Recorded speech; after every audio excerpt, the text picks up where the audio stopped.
In a blog post, Aswath Damodaran, professor at NYU Stern School of Business, recently said that India is the world's most expensive market.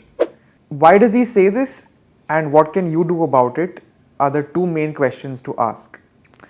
So, if you look at Ashwath's blog story, he talks about different measures of valuation. So, the most common one that you might have heard of is, of course, price to earnings ratio. Just as you apply it to a company, you can very much apply it to an entire market, to an entire country's market. And if you look at that measure alone, India is definitely extremely expensive, maybe not the most expensive because the US is slightly more expensive on this count, but compared to China, 17.88 versus 27.42 for India, more expensive. And by the way, China has not gone anywhere since 2007. It's had a market that's brought it back all the way to 2007. Compared to EU, India is again more expensive. Compared to Japan, India is more expensive. Compared to Latin America, India is more expensive. US is the only exception. Another measure of looking at the same thing is EV to sales, according to Aswath Damodaran. And even on this measure, India is the second most expensive market. So compared to China, it's more expensive. Compared to EU, it's more expensive. Compared to Japan, it's more expensive.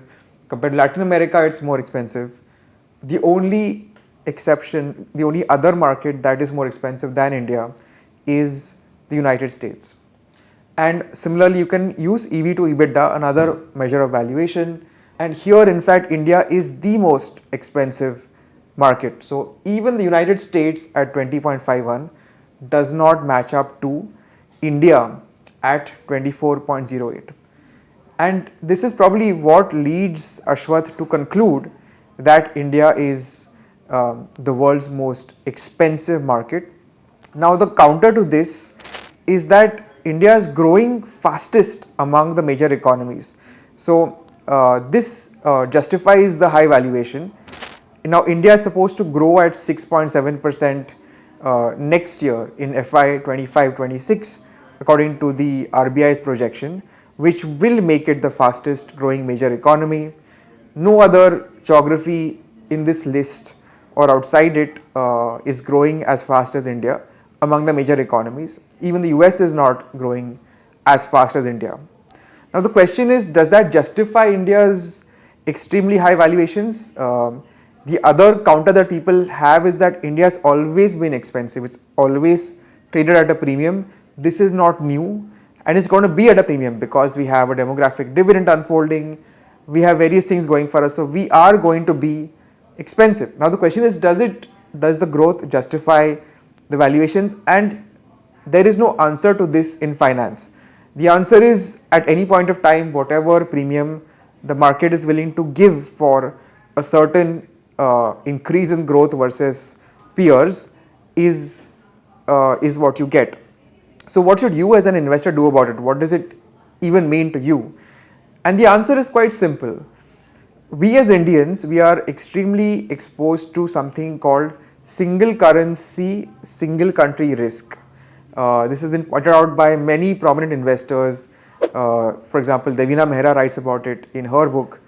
And you have to diversify because you never know when the growth starts coming down, and there are signs that it has actually come down a little, and this premium goes away. India essentially derates, and the only way to diversify yourself, because now there is an RBI limit on mutual funds that invest abroad, so the only way to diversify yourself is to open a broking account abroad and to invest outside. One final thought before I conclude: when people think of global diversification, they think of the US, they think of US tech companies, and they end up going from one expensive market to another expensive market. So one thing to keep in mind when you do, open your account abroad and you start buying foreign stocks or ETFs is that the US market actually has ETFs that track all of these major regions, including China, including EU, including Japan. So as part of your global foray, you can actually end up investing in markets around the world, not just the US and not just US tech stocks. Thank you.